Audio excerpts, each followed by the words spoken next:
صلی اللہ علی حبیبہ محمد وعلی آلہ وصحابہ وبارک وسلم۔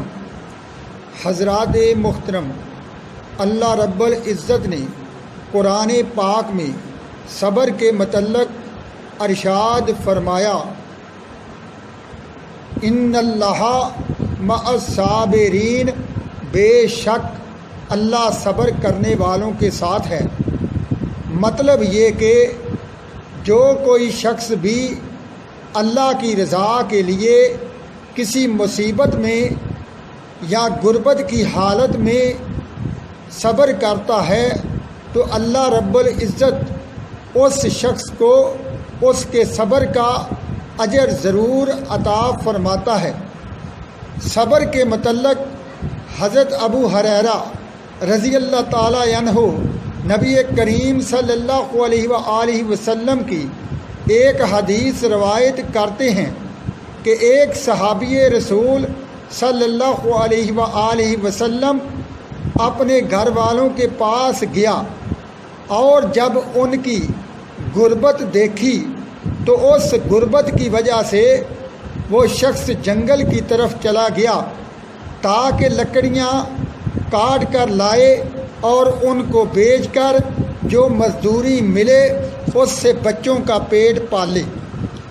جب اس صحابی کی بیوی نے یہ دیکھا تو وہ بھی آٹا پیسنے والی چکی کی طرف گئی، پاٹ پہ پاٹ رکھا اور پھر تندور کی طرف گئی، تندور میں آگ جلائی تاکہ پڑوسی یہ نہ سمجھیں کہ یہ بھوکے ہیں اور ان کو ہماری غربت کی خبر نہ ہو جائے اور کہیں ہمارے ثواب میں کمی واقع نہ ہو جائے۔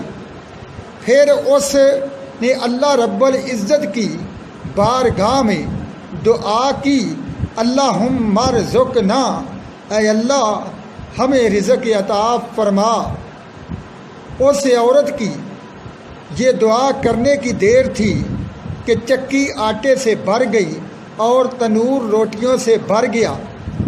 خامد جب گھر واپس آیا اور اس نے اپنی بیوی سے پوچھا، میرے بعد تم نے کچھ پایا؟ تو بیوی نے کہا، ہاں اپنے رب کی طرف سے سب کچھ پا لیا۔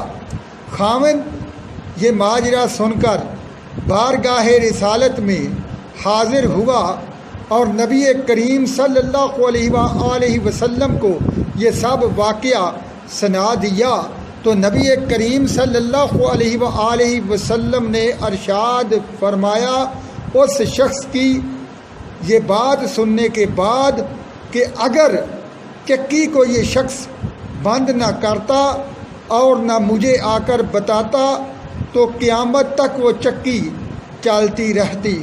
سبحان اللہ۔ مشکات شریف کی یہ حدیث ہے۔ حضرت ابو درداء رضی اللہ تعالی عنہ فرماتے ہیں، حضور نبی کریم صلی اللہ علیہ وآلہ وسلم نے فرمایا کہ رزق بندے کو ایسے ڈھونڈ لیتا ہے جس طرح کہ اس کو اس کی موت ڈھونڈ لیتی ہے۔